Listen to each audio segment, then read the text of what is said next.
So I hope that you have get the maximum benefit last day, and I hope that you have done all your homework. Try to engage with our program throughout the 8 sessions and go through all the links we have shared and the videos as well.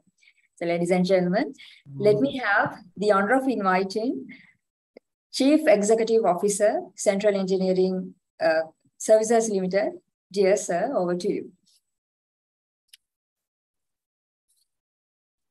Chief Executive Officer, Central Engineering Services Limited, Engineer LWJ Alvis. Dear sir, over to you.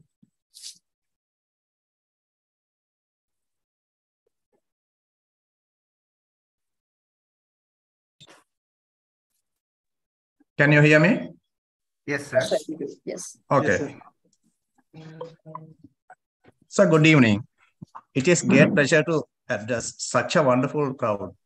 Last Sunday, we were able to touch nearly 2,000 participants via Zoom and YouTube and had a wonderful session with Engineer Priyanka. So I am quite sure that today also we will have a nice session.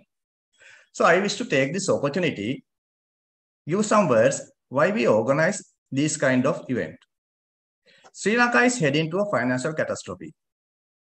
So whether we like it or not, construction people will be the first victim of this crisis.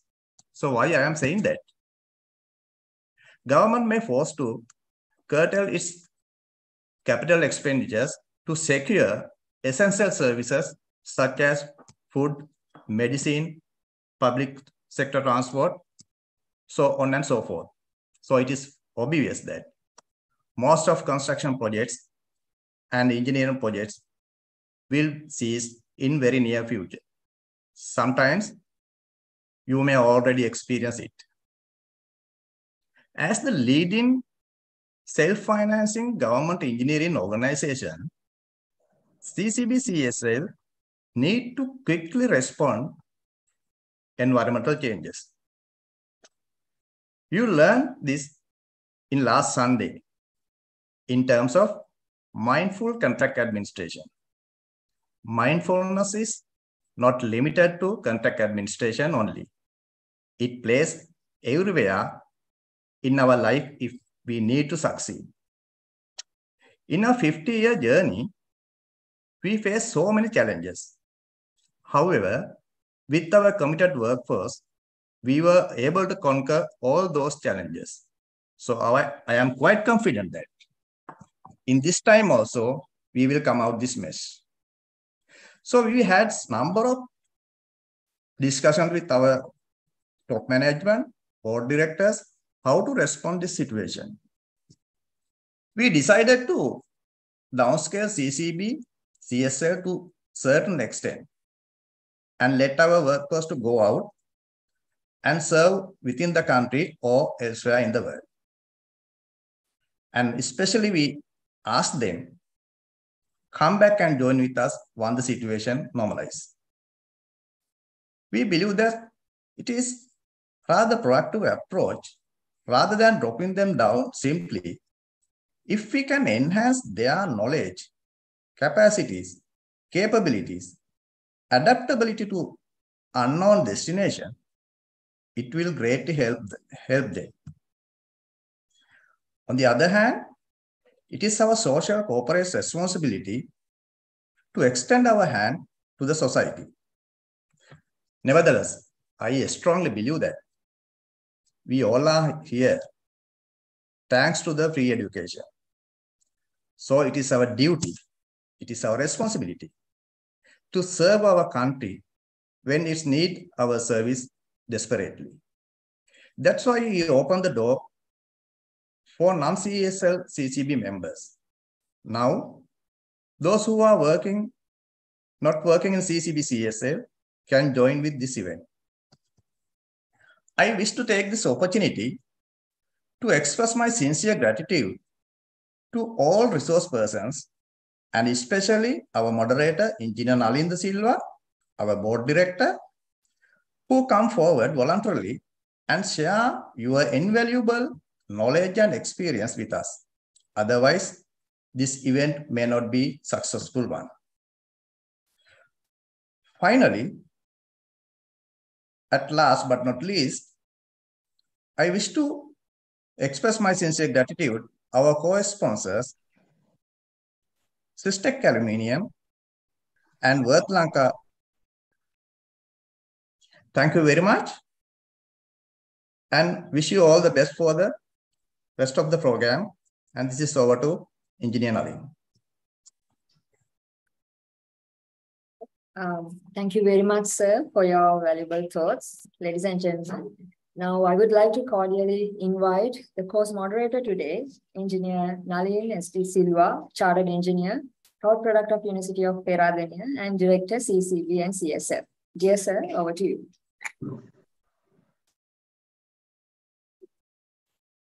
Thank you, Sarasi. Thanks a lot for your kind introduction, and very good evening, ladies and gentlemen. And we have our distinguished guest and our resource personnel, Engineer Priyanka Karunaratne, today as well. And we have experienced last week. And as I mentioned at the beginning at my introduction, one of a world-class and a top-notch presenter, and he has proved, and the feedback and the learnings, I'm sure that has proved further and further. This gentleman is an asset for the whole world, not only for Sri Lankan community, for the whole world in terms of knowledge base. Ladies and gentlemen, without wasting much of a time, today we have an extensive session today in comparison to last Sunday's session. We had mindful contract administration, and we are going further up with variations, identification of variations, and valuation of variations. For that, as usual, as we had last Sunday as well, we have the same personality with a different attire. I could see a decent attire, I should highlight, and a nice looking gentleman today. And we have to always appreciate his invaluable assets of the knowledge, at the same time, the selfless attitude of sharing the knowledge. And he has stayed with us a lot of time with us, and he has sent a lot of feedbacks, as well as he has answered a lot of questions. And I'm sure that within this session, he would definitely be helpful. And as I mentioned earlier, he's a world-class as well as an asset to the Sri Lankan community, and he's a proud product of University of Moratuwa. He's originally a civil engineer by profession, and later he has done his master's MSc in quantity surveying, UK, and he's a member of RICS. Most of the young personalities, or most of the young professionals might know that, might not know about RICS. RICS is Royal Institute of Chartered Surveyors, one of a top accolade a surveyor can obtain. At the same time, he's a RICS APC assessor and a counselor, CPD presenter and article writer, past president of Sri Lankan Quantity Surveyors Fraternity in Oman, and currently based in Dubai, works for a client called, an employer called Nakil. Most of the people who are from UAE and the Middle Eastern part of the region know what Nakil is, one of the biggest institute in Middle East, and he serves there. And as I mentioned, last but not least, he's an award-winning Toastmaster. Ladies and gentlemen, without wasting much of time, I hand over the screen back to engineer, quantity survey, and as I mentioned, the asset of ours, Mr. Priyanka Karunaratne. Mr. Priyanka, screen is yours. Thank you, Nalin. Can you all hear me? Perfectly okay. Yes, please go ahead. Yeah, okay. I hope you can see the presentation, right? Can you all see the presentation? Yeah, you can see the presentation. Great, fine. Yeah. Now it's in the PowerPoint. Yes. Thank you, Mr. Alvis, for the introduction as well. And I'm once again indeed proud and I'm honored to deliver this sort of a session to thousands of Sri Lankans, which is a much needed requirement at this juncture. And we wholeheartedly help the Sri Lankan professionals who try to groom and try to become international, right? not only become international professionals, but also to cultivate the habit of new trends being introduced into your professional life, so that you will succeed more, right? So without wasting much time, let me start. This is identification of variations and basic valuation of variations through FIDIC 2017, right? This particular third line has not been added within the introduction that you have been given in that poster, but we should move forward with the newest trends in the market. Therefore, I thought of introducing the FIDIC 2017 version, how FIDIC 2017 version looks into the variation aspect, and what are the new trends, what are the things that we have added, right? So let us move on to what we are going to do today, the points to ponder. First of all, even though I have not mentioned here, I will give you in a nutshell what a variation is, and what is the background related to the variation, and what are the key words that you should be knowing, because I know that this is from fresh graduate up to a professional of let's say 35 years of experience. So this is a big span, right? It's like product differentiation. I should address all of you. Therefore, I may not go into the basics to a greater extent. And in the meantime, I will be touching some soft spots pertaining to the contemporary changes, the newest changes in the market, which has been embraced by the professionals in the world, right? So I will first be letting you know what a variation is. We all know what a variation is, but then how it becomes a variation, and what is the significance of identifying a variation. And then we are going to talk about whether somebody can object to a variation, whether the contractor, especially because whenever there is a contract between the parties, there are two parties. Parties is a defined term, as you all know, right? Between the parties, there is a contract. The contract is intact until and unless we do certain changes, but there are certain nomenclature, certain wordings that we need to be identifying with respect to a variation. And then I'm going to move on to some important words which is being used by contract administrators, which are known as the necessity and appropriateness, right? And then I will move on to another very important event during the course of a project, wherein you want to have lean management, wherein you want to have the best outcome of what you invest, which is known as value engineering. Then we all know about omissions, and we all know about provisional sums. I will be touching those areas as well. එතකොට අපි අද පාඩම ගැන සඳහන් කරනවා නම් අතරම මට මේකේ සංවිධායකවරු විසින් සඳහන් කරපු දෙයක් තමයි අපි සිංහල භාෂාවෙනොත් යම් තාක් දුරකට මේ සම්බන්ධයෙන් කතා කරනවා. එතකොට ඔයගලන්ට තේරුම් ගැනීමට පහසුයි. මොකද මමත් සිංහල භාෂාවෙන් ඉගෙන ගත්ත කෙනෙක්. ඒ නිසා ඒ සබ්ජෙක්ට් එක අපි සිංහලෙන් යමක් කියනකොට ඒක අපිට ග්‍රහණය කරගන්න, අපිට ඩයිජෙස්ට් කරගන්න තියෙන හැකියාව වැඩි. නමුත් ඊට අමතරව මම දන්නවා මෙතන non සිංහල ස්පීකින් කමියුනිටි එකක් මෙතන ඉන්නවා. ඒක නිසා ඒගොල්ලන්ට සාධාරණයක් වෙන විදිහට ගොඩක් වෙලාවට අපිට පුළුවන් සමරයිස් කරනකොට ඊට අමතරව මේ දෙක බ්ලෙන්ඩ් කරලා මම ස්විච් වෙනවා ඉංග්‍රීසි සහ සිංහල අතරතුර. ඉතින් සිංහලෙන් මම එක්ස්ප්ලেইন කරන වෙලාවදී යමක් තේරුන්නේ නැති වුණොත් non සිංහල ස්පීකින් කමියුනිටි එක මට සමා වෙන්න. නමුත් මම හිතනවා අපි ඒක ඒ විදිහට කරගෙන යමු කියලා, right? එතකොට මේ variation කියන එක ගොඩක් වැදගත් දෙයක් contract administration වලදී.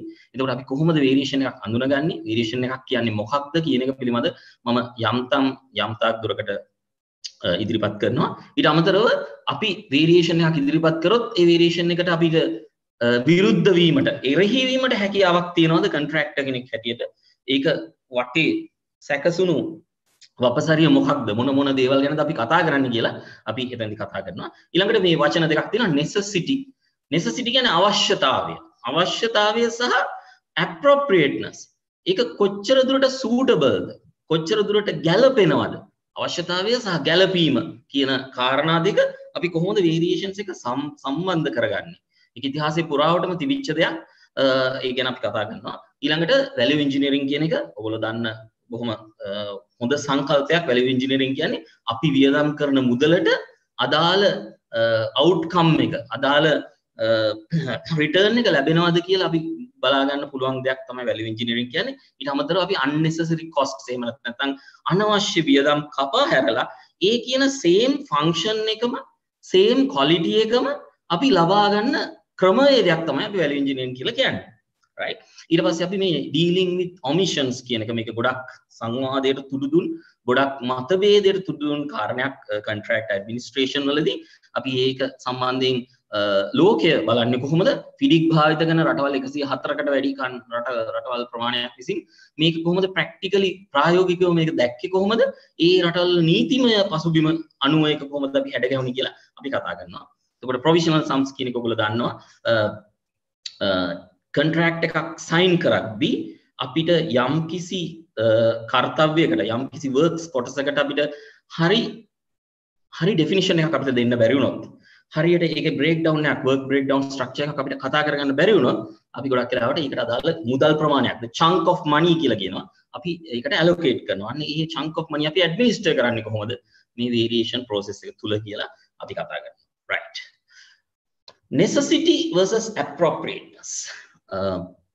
This is a very well discussed subject. I've just used this cartoon in order to identify that there is a necessity to have seat belts when you are driving a car, right? You might have experienced that when the car exceeds 5 kilometers per hour, even a simple brake would suffice in order for you to collide with the steering wheel, in order for you to collide with the front of the car. Therefore, it's very important that you have seat belts. So this is necessity, right?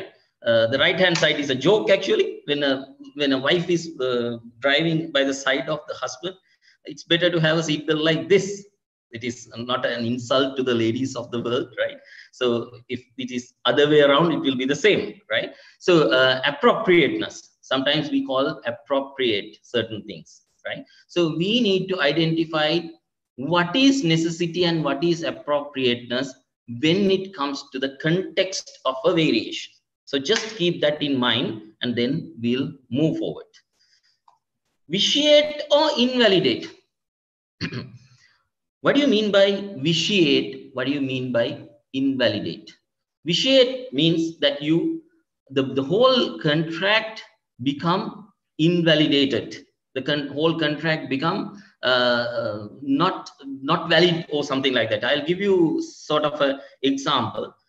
There was a coronation ceremony organized in UK, and one of the tenants, he wanted to hire a particular observation gallery, right? So they signed a contract. What is a contract? Contract is an agreement between the parties which are legally effective. Okay, but all of a sudden, this particular coronation ceremony became, they couldn't have it because the king was ill. King was not well. Therefore, that particular contract signed between the parties became ineffective because there is no event as such in order for them to exercise the terms and conditions of the contract. So that is how a contract becomes invalidate or vitiate, right? There will be another way to look at it, and I'll look into that one separately when I come into the proper context of the variation. So keep within your mind these 4 words which I'm talking about: necessity, appropriateness, vitiate or invalidate. Okay, so these 4 words are very important when you administer the variations. Then api අවශ්‍යතාවය සහ ගැළපෙන භාවය කියන ගැන අපි කතා කරොත් එහෙම අපි අවශ්‍යතාවය කියන එක අපි ගොඩක් වෙලාවට පැන නැගෙන්නේ නීතිමය රාමුවක් තුල වෙන්න පුළුවන්. එහෙම නැත්නම් contract එකේ තියෙන terms and conditions නිසා වෙන්න පුළුවන්. සරලම උදාහරණයක් අපි seat belt වාහනයකදී භාවිත කරන්න ඕනේ. ඒක තමයි necessity කියලා කියන්නේ. Appropriateness කියන එක ගොඩක් අපි කතා කරන විදිහට අපි ගත්තාම අපි ඒකට කියනවා it is a very subjective term. It is not an objective term. මට appropriate වෙන සමහර දෙයක් වෙන කෙනෙක්ට appropriate නොවෙන්න පුළුවන්. සමහරලාට ඔයගොල්ලෝ දැකලා ඇති වෙඩින් එකකට අපි ස්පෝර්ට්ස් ෂූස් දෙකක් දාගෙන කොට කලිසමක් අඳගෙන ගියොත් එහෙම ඒක අනිත් අය ඒක appropriate නෑ කියලා කියනවා. අනේ inappropriate කියලා කියනවනේ. අර ඒක ඒ දකින්න පුද්ගලයා දකින්න විදිය ඒක. right? සමහරලාට ඇඳගෙන ඉන්න පුද්ගලයා ඒ විදිහට ඇඳගෙන ආපු එක ඔහුට ඒ ප්‍රශ්නයක් නොවෙන්න පුළුවන්. මොකද ඔයගොල්ලෝ හොඳටම දන්නවා සමහර යුරෝපීය රටවල් වල පරණ ඒගොල්ලන්ගේ traditional dresses ගත්තාම ඒ වගේ තියෙනවා අමුතු traditional dresses. ඒ වගේ traditional dress එකකින් කෙනෙක් වෙඩින් එකකට ගියා කියන එක appropriateness point of view එකකින් අපිට වැරදි කියලා කියන්න බෑ ඒ පුද්ගලයාගේ මානෙන් බැලුවොත්. ඉතින් අපි මේ appropriateness කියන එක මේ variation කියන concept එක ඇතුලේ කොහොමද ඒ ක්‍රමවේදය සැකසෙන්නේ කියලා අපි කතා කරනවා. ඊට පස්සේ මේ vitiate or invalidate ඒකේ සම්බන්ධයෙන් මම දැන් උදාහරණයක් ඔයගොල්ලන්ට කිව්වා. ඉංග්‍රීසියෙන් උදාහරණයක් කිව්වා මම දැන් සිංහලෙන් තව උදාහරණයක් කියන්න. දැන් ඔයගොල්ලෝ හිතුවොත් එහෙම අපි කිසියම් contractor කෙනෙක්ව අපි procure කරනවා. මේ procurement කියන වචනය හොඳට තේරුම් ගන්න. procurement කියන වචනය අපි බොහෝ වෙලාවට අපි එදිනදා භාවිතේ layman term එකකදී අපි භාවිත කරන්නේ යම්කිසි ද්‍රව්‍යයක් යම්කිසි භාණ්ඩයක් මිලදී ගැනීමේදී. නමුත් procurement කියන වචනයට ඊට වැඩිය ඔබට ගියපු වපසරියක් තියෙනවා. අපි මේ procurement කියන activity එක ඇතුලේ contractor කෙනෙක්ව tender කරනවා, contractor කෙනෙක්ගේ tender review එක කරනවා. ඒකේ අපි යම්කිසි ඒ සම්බන්ධයෙන් අපි negotiation එකක් කරනවා, appoint කරනවා. ඒ ඔක්කොම එකතු වුණාම මේ procurement කියන word එක හැදිලා තියෙන්නේ contractual context එකේ. එතකොට අපි හිතුවොත් එහෙම යම්කිසි contractor කෙනෙක්ව අපි appoint කරනවා reinforced steel structure එකක් හදන්න. හරිද? reinforced steel structure එකක් හදන්න අපි contractor appoint කරනවා. නමුත් ටික කාලයක් යද්දී employed හිතනවා නෑ මම මේ කියන particular in concrete structure එක මට සම්පූර්ණයෙන්ම structural steel කරන්න ඕන කියලා. right? දැන් උදාහරණයක් ඇටියට ගත්තොත් සමහර buildings තියෙනවා එක්තරා height එකකින් උදාන engineers ලා ගැන හොඳටම දන්නවා engineering background එකකින් එනකොට steel කියන්නේ light weight concrete වල සාපේක්ෂව light weight. එතකොට අපි ගොඩක් උඩට යනකොට high rise buildings හදනකොට අපිට concrete structure එකකින් අපිට ඒ කියන දේ කරගන්න බැරි වෙනවා. නමුත් අපි හිතමු මේ contract එක award කරාට පස්සේ අපි මේ reinforced steel structure එක අපි සම්පූර්ණයෙන්ම වෙනස් කරනවා මේ structural steel structure එකකට.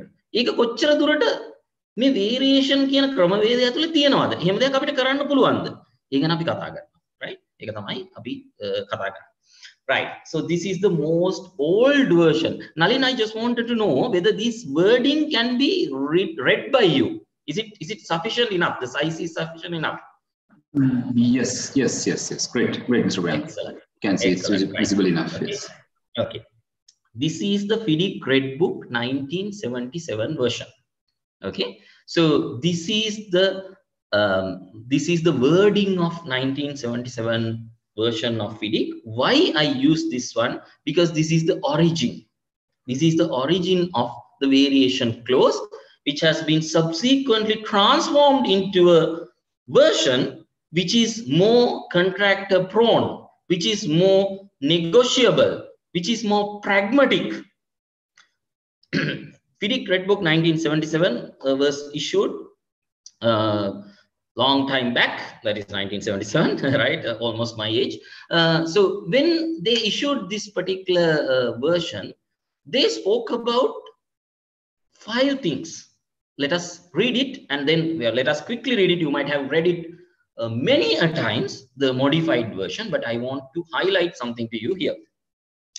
The engineer shall make any variation of the form, quality or quantity of the works. You can see in the second line, the second word is the works, right? So then the question comes whether a variation can be issued to any other thing. No, a variation can be issued to what is known as the works. We were discussing about this particular defined term called works. In SPD 2 standard bidding document, you define this as permanent works, temporary works, and contractors documents. But in all the other FIDIC versions, FIDIC standard forms, they use it as the permanent works and temporary works, and either of them as appropriate. Okay, so what can be changed as a variation is the works can be changed, right? Some people, they get a wrong impression that you change the contract, and I have seen so in certain places that you call it as variation to the contract, right? Engineer does not have the authority to exercise a variation to the contract or any other thing, because there is a identifiable, there is a tangible difference between what is known as the contract and what is known as the works. What is known as the contract with a capital C is the set of documents which forms this particular legal relationship. In very simple terms, what is the legal relationship? I'll give you a very simple example. Legal relationship has to have something called the consideration. Okay, the consideration. Consideration means I will pay you, or I will give you something for what you did to me, monetary terms. It doesn't necessarily be in writing. We can form a contract in verbal terms as well. For example, the person who is washing your car every day, right? And you will give him a verbal promise that I will, if you wash my car, at the end of the day, I'll give you 50 dirhams. Sorry about my, what do you call it? Currency which is being used. 50 dirham is almost 50 into 100. It's about 5,000 Sri Lankan rupees, right? So I give him verbal promise that if you wash my car every day, by the end of the month, I will give you 5,000 Sri Lankan rupees, right? So it is a verbal contract. It is not a something written, but it is a contract because you give some sort of a promise to this person, a consideration. I will pay you something if you do the car. But if that particular person did not wash the roof of the car, I am not bound to pay him the full amount pertaining to what I have promised to him. So this looks like to you like a variation to the contract. There is no such a thing until and unless the parties agree. Let me explain to you once again. When you enter into a contract with certain terms and conditions, and if you want to change the terms and conditions, for example, this person who is washing the car, he will say, sir, I will not wash the roof of the car. You do it. Then you pay me 3,000 because of that. So you have to agree once again. At the end of the day, you cannot say, I did not pay this one. I did not do this particular person. Therefore, you pay me half. Okay. So there are certain things which is revolving around this particular concept. Therefore, variations, whenever you are talking about variations, you have to have this particular term, variation to the works. Okay. So variation to the contract is not what we are talking about as variations, right? So then it has been it has been clarified. Then we are going into the any part thereof that may have been approved by the employer and shall have the power to order the contractor. Power to order the contractor, right? So somebody has to give the engineer the power to order the contractor to vary the works. Why does he need to do that one? Because the power to order has been given by the employer, because engineer is not part of the contract. Most of the people, they are very questioned about this thing. Then how come the engineer acts as a contract administrator?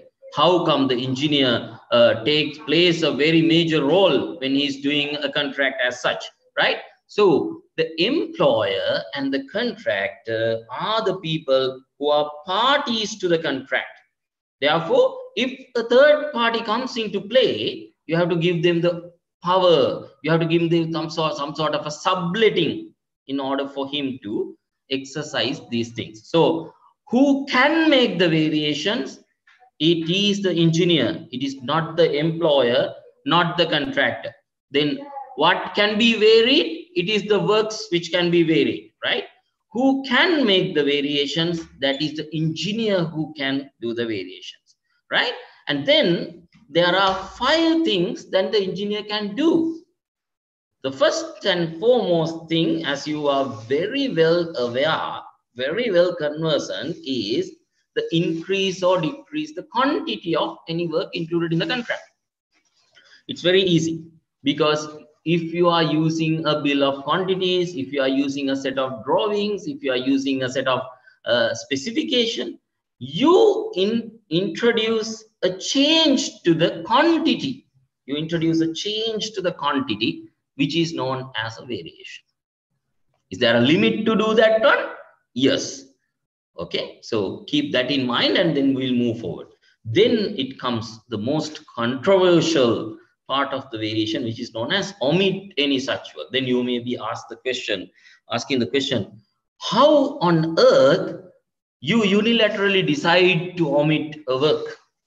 Yes, you can, right? Until 1999 version of the FIDIC, of course, until SPD 2 version, the omission of any such work was construed by the contract administrators as his magic wand, as his own authority who can do that one without any complications, without any conditions, without any problem. But it is a wrong assessment, because there are certain things which are embedded within the work, what is known as omission. I'm going to talk about it later, right? And then the change the character or quality of any kind of such work. You might have observed several times, right? Instead of this marble, you use that marble, especially in this Middle East part of the world, Middle Eastern countries. Sometimes we order Italian marble, and all of a sudden we find a substitute. We find a substitute in the local market which has the same character, same quality, but at a cheaper price. There's a very nice concept called in-country value, which is a much needed concept to Sri Lanka. ICV concept. I'll tell you what it is. Most of the variations in the construction contracts in this part of the world are being introduced with this ICV concept. ICV concept means the money generated within a particular country is retained within that particular country. For example, this marble which I'm talking about. When you produce marble in this particular country and you use this particular marble for the installation works in the contract, you are not giving any money outside the country. But if you order an Italian marble, simple concept, right? If you order an Italian marble, you need dollars. Okay, so ICV concept has been highly regarded as an eligibility to the contractor, a prerequisite for the contractor to become eligible to win works. It is not only due to the price or the amount of the particular work, but also it talks about the quality of the works which is being done, right? So that is what is known as the ICV. Then the engineer has the authority to change the levels, lines, positions, and dimensions of any part of the works. Then it comes that particular important word, what is known as the engineer has the authority to execute additional work, any kind necessary for the completion of the works. As I have told you, this necessity is challenged.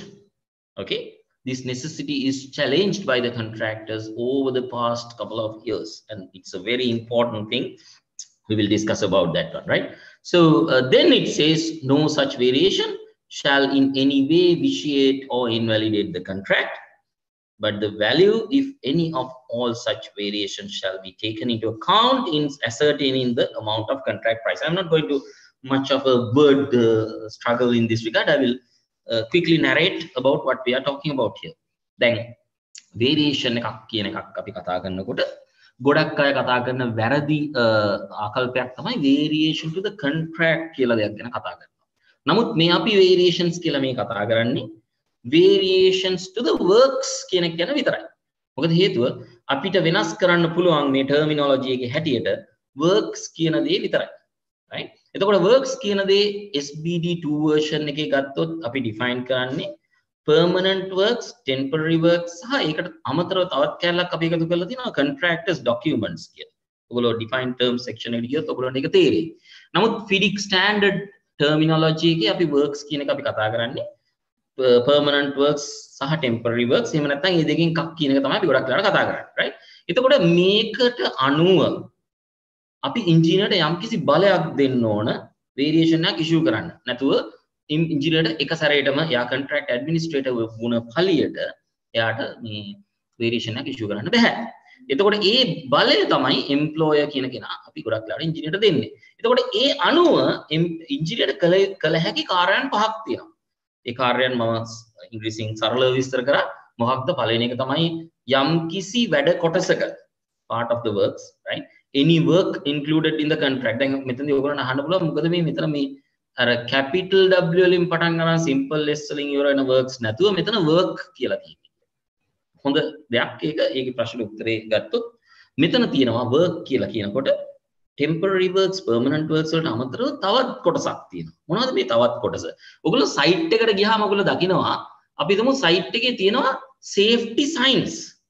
එහෙම නැත්නම් speed එක reduce කරන්න ඕන කියලා යම් science දාලා තියෙනවා. දැන් අපි හිතමු ඉංජිනේර් කියනවා නෑ. ඔයගොල්ලෝ මේ සේෆ්ටි සයින්ස් පොඩ්ඩක් වැඩි කරන්න ඕන. අන්න ඒක වැටෙන්නේ ඔන්න ඔය වර්ක් කියන ගණයට.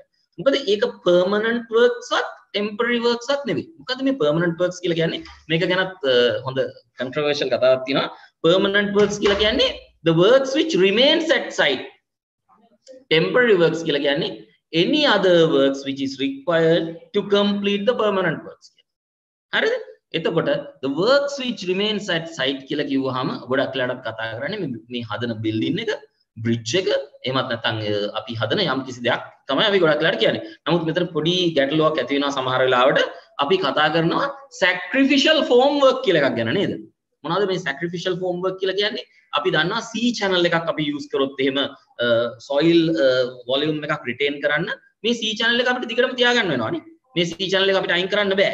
right? එතකොට ඒක sacrificial formwork එකක් බවට පත් වෙනවා. එතකොට මෙන්න මේ කියන thin line එක permanent works සහ temporary works කියන දෙකේ වෙනස thin line එක ගොඩක් වෙලාවට මේ NEC new engineering contract කියන version එකේදී අපි identify කරගන්නේ නැහැ. හරි? ඒක අපි FIDIC වලදී තමයි අපි identify කරන්නේ මේ works කියන එක දෙකට කඩලා permanent works සහ temporary works කියන. හරි? ඉතින් ඒක තමයි මතක කතා කරන්නේ. ඊට පස්සේ මේ omission කියන එක. ඔයගොල්ලෝ දන්නවා අපි omission කියලා කිව්වහම අපේ ඔළුවට එන්නේ එක සැරේටම යමක් මකා දමනවා කියන එක නේ. යමක් මකා දමනවා නම් ඒ මකා දමනදී වෙන කාටවත් දෙන්න බෑ. ඔන්න ඔතන තමයි ගොඩක් controversy එකක් ඇති වුණේ. ගොඩක් අය අතර ගැටලු ඇති වුණේ. කොහොමද මකා දමනවා නම් ඒක වෙන කෙනෙක්ට දෙන්නේ කියලා. එතකොට ඒකට අපිට පොඩි කැලක් ඇඩ් කරන්න සිද්ධ වුණා. ඒක අපි ඉස්සරහට කතා කරනවා. ඊට පස්සේ change the character or quality of any kind of such work. ඔයගොල්ලෝ දන්නවා යම් දේවල් වල මම කියමු මාබල් උදාහරණය වගේ අපිට යම් දේවල් වල quality එක අපිට වෙනස් කරන්න පුළුවන් අපිට අවශ්‍ය විදිහට. right? ඒක වෙනස් කරාම මොකද වෙන්නේ? ඒ වෙනස් වීම තුලින් ඒක reflect වෙනවා drawings සහ specification වලින්. ඊට පස්සේ levels, lines, possession දැන් හොඳ උදාහරණය තමයි දැන් ඕමාන් රාජ්‍යයේ මම වැඩ කරන කාල සීමාව ඇතුළත ඕමාන් වලට ආව සයික්ලෝන් එකක් මම ගිය සතියේ කරන කතා කරා සයික්ලෝන් ගෝනු කියලා. මේ සයික්ලෝන් ගෝනු එක ආවට පස්සේ ඕමාන් රාජ්‍යයේ තියෙන ලොකුම ජාත්‍යන්තර ගුවන් තොටුපළ ඒ කරපු ලොකුම ප්‍රොජෙක්ට් එක තමයි ඒක. ශ්‍රී ලංකාවේ ඉංජිනේරුවරු හිටියා. මේකේ ස්ට්‍රක්චරල් ඉංජිනේර්ස්ලා හිටියට ඒ ප්‍රදේශය සම්පූර්ණයෙන්ම යට වුණා. ඊට පස්සේ හැමෝම තීරණය කරා ඒකට මස්කට් ඉන්ටර්නැෂනල් එයාපෝට් එකේ ලෙවල් එක මීටර 2කින් අපි උස්සනවා කියලා. මට මතක නැහැ මීටරයක්ද මීටර 2ක්ද කියලා. ඒ ප්‍රමාණයකින් අපි උස්සනවා. මොකද හේතුව මෙන්න මේ කියන change position එකට අපි adapt වෙන්න ඕන. අන්න ඒක තමයි change the levels කියලා කියන්නේ. ඒක කරන්න අපිට variation එකක් issue කරන්න සිද්ධ වුණා. ඒක තමයි change the levels කියන්නේ. ඊට පස්සේ කියනවා execute additional work of any kind necessary for the completion of the works. මේ necessity එක ගැන අපි ඉස්සරහට කතා කරනවා. right? ඊට පස්සේ ඊට අවුරුදු 10කට පස්සේ FIDIC Red Book එකේ 1987 එකේ මෙන්න මේ කියන necessity කියන වචනයට තව කැලලක් එකතු වුණා. ඔයගලන්ට මේක පේනවා. ඒ මොකක්ද ඒ එකතු වුණ කැලල? මේකට අපි කියනවා appropriateness කියලා. right? දැන් ඔයගලන්ට මේක පේනවා මෙන්න මේ appropriateness කියන වචනය ඉස්සෙල්ලාම FIDIC terminology එකට ආවේ 1987. variation කියන concept එක ඇතුලේ. ඊට පස්සේ තව පොඩි කැලලක් එකතු වුණා. මොකද්ද? the engineer shall make any variation to the form quality in his opinion be appropriate. This is a very, very important thing, right? Now the engineer, if you see the previous version, it does not talk about the engineer's opinion. Here we talk about two additional things. Now this is an evolution, like the man has evolved from the so-called ape. We are evolving, right? So due to the confrontations by the contractor, due to the disputes, due to the things that we experienced, we understand that there are certain things which needs to be changed. That is why these new words have been introduced. So I'm not going to talk about all these things, but the change things I'm going to talk about, right? So there's one thing which I need to highlight here as well, that will also be highlighted. Then those three things I'll be highlighting. Then we'll move on to the new era of FIDIC related to the variations. And there are a lot of things we need to discuss in this regard. Nalin, am I going too fast or am I going too slow? I believe this is the perfect speed you're following, and your experience person, I believe that this is the best one. Yeah, please. Okay, thank you. Because you know that when I am with a physical audience, I can see your faces, whether you are enjoying my lecture, whether you are yawning or something like that. But here I cannot see. I'm just looking at a screen and I imagine that there's a nice bunch of 1,000 people who are in front of me, and then I'm discussing, right? So it's a nice experience. Just to make a little break, then Mr. Priyanka, there were two questions received through our WhatsApp groups. One is, I think one of a very basic question: increase or decrease quantity is valid for lump sum contract. That was the basic question. I think we can go ahead. And the other one is controversial one: increase a contractor quoted exceptionally higher price for an item, and there is a scope change for that item. Will engineer request variation to that, minimize the cost? It is simply like if you have some higher priced items, so can the engineer reduce it as a variation or remove it and give it to somebody else, or just to omit it to do it at the latter part of the contract? So there are two areas as well. Yeah. So you want me to explain it now, or can we move forward? And no, not required. I think we better have it at the Q&A session, and we'll have we'll move into the Q&A session at that time. I just want to give some message to the audience as well. We have that attendance to be marked at that time. So we'll excellent. Once you are done with the core content, and we'll play that small video clip from our sponsors. At that time, we'll publish the attendance link as well in our Zoom and the YouTube channel. So then we can have the break of 1 or 2 minutes for that as well. Yeah, please proceed. Okay. Sure. Thank you. Right. Now, I told you there are certain things which has been added in FIDIC 1987 version. One is it talks about the opinion of the engineer, and then they added the version of the word appropriateness.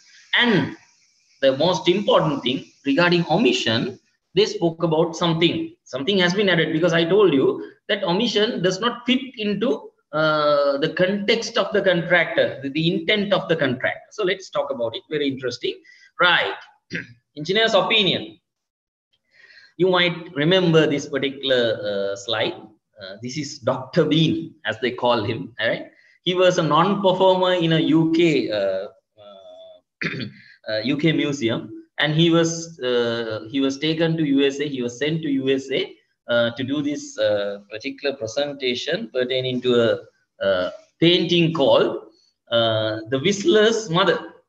He didn't know anything about artists, because when his colleague asked about whether Leonardo da Vinci was a rugger player, he said yes. Okay, so something like that. So when Dr. Bean was asked to give his opinion about the Whistler's Mother, he said that, first of all, this particular picture is quite large. So if it is very small or microscopic, nobody will be able to see that part. It's a very valid point, isn't it? Right? But engineer's opinion is not something like a person who doesn't know the subject. Engineer's opinion is, engineer is known as a trained contract administrator who is supposed to have the know-how, who is supposed to have the expertise, who is supposed to have the experience pertaining to the change. So now let us go back once again where this particular word opinion has been mentioned. And it says, in his opinion be appropriate, he shall have the authority to instruct the contractor to do the contract and shall do any of the following. Right. So the opinion can change, right? Engineer's opinion sometimes can be subjective. Engineer might think that this is correct. Engineer might think that is not correct. Therefore, even though he is an experienced person, there is no independent way of measuring whether the engineer's opinion is correct or not. This is where the question came into play. Therefore, FIDIC decided that engineer's opinion is not a word which is appropriate to instruct a variation. Okay. Therefore, it has been subsequently omitted in certain places, and I'll let you know how it has come into play. Then we were talking about necessity, as I have told you. Necessity arises, actually in my YouTube channel, I spoke about this necessity versus appropriateness. You can see in one of the videos which I have published. Necessity arises due to two things. One is the legality, the legal context. The other one is contractual context, right? I'll tell you what is the legal context. You know that when there are two buildings in close proximity, there should be a way for the fire trucks to enter into any place of the building in the case of a fire. So this is known as a safety measure which is to be taken care of by the a particular country. So that is a legal case. Now all of a sudden, let's say they decided, the government decided that all the buildings, previously there was a gap of, let's say, 5 meters. Now all of a sudden they decided that this needs to be changed to 7 meters. So poor designers, not knowing about this particular fact, has designed two buildings with the gap of one existing building, one not an existing building, a new building with the gap of 5 meters. Now the foundation has been constructed. So the engineer shall issue a variation in order to cut down that strip of 2 additional meters. Otherwise, it will not be approved. Or we have to shift the total building. So these are the variations generated out of the necessity due to legality, right? And then the necessity comes into play. Since there are many structural engineers here, there is nothing to explain about this one. Concrete is weak in tension. Okay, concrete is weak in tension. Therefore, that is why we have more reinforcement towards the bottom part of a beam or a slab, right? Suppose that during the checks carried out by the contractor, he found out that the bottom reinforcement would not suffice. I think you are using BS 8110. We are using some Euro codes here as well. So as per the concrete design criteria, the bottom reinforcement would not suffice in order to accommodate the tensile force of the structure. Okay, so contractor says, Mr. Engineer, we found that there is an error in the calculation, so we need a variation in order to accommodate that additional reinforcement. You calculate and let us know. So this is how the necessity will come into play when you talk about the contractual necessity. So the necessity is twofold. One is due to legality, one is due to contractual. That also has become a question, and when you understand, when you see the evolution of the FIDIC Red Book, you will understand this why those wordings have been changed. Then you talk about this omission. So now within brackets there is something they mentioned. You saw the earlier version, omit any such work. Now it says omit any such work, but not if the omitted work is to be carried out by the employer or by another contractor. Very well defined, because as I have told you, omission is a word which needs to be, which is known as something like the total deletion. Okay, omission is total deletion. So then if you omit something with the view of giving it to someone else. Now, actually, this is linked to one of the questions that Nalin has highlighted. Assume that the employer feels that the contractor's rate for a particular item of work is actually high. So engineer pretends, okay, oh, the employer pretends, I don't need this particular work. But in the back of his mind, you know, that is called bad faith. It's not good faith, especially in the civil law countries like Oman, UAE, and all these countries. We have something called good faith and fair dealing. So it is part of our law.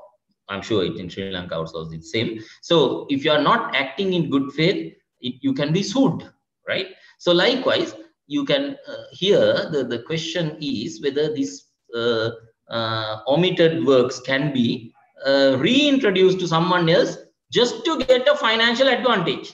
It is no. It's a big no. Okay. Therefore, omission has been defined in most of the areas. So like that, how it goes. Right now, let's then move on to the appropriateness. Right. We all know it was a much felt requirement for a country to come to Sri Lanka in a very crisis situation and to play a cricket game with us. So as a gesture of gratitude, we all wore yellow color, and some said it is inappropriate, some said it's appropriate. That is based on your belief, right? Isn't it? It is not a clear-cut margin which says whether this is appropriate or not appropriate. Some people came up with an argument. How can we identify the cheering party, Sri Lanka, right? Okay, like that. I mean, there are certain arguments. I'm not saying, I'm not into the fact saying about my opinion about this one, but you know, that appropriateness, once again, is not a clear-cut situation like the necessity. Even at least the necessity can be defined in terms of legality and the contract. But appropriateness is not. Okay. Now let us go into the new era. Okay. The new era with all these problems which have been faced by our ancestors, the past contract administrators, and after a series of discussions between, what FIDIC actually does is, whenever there is a modified version of FIDIC, they conduct a lot of seminars, they conduct a lot of discussions in order to identify whose problems are these, right? And then the contractor came up with certain questions, and then answers have been given.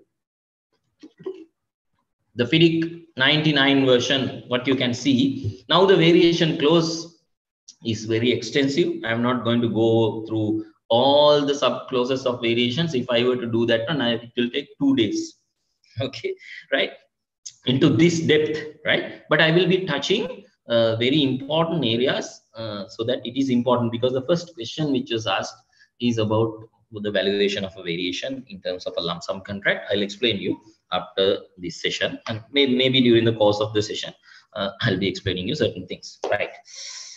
Now, what you can see on your left-hand side is FIDIC Red Book 1999 version. Now, please don't try to mix what I have taught you on FIDIC 1987 and 77 and this one, because now the whole scenario has been restructured.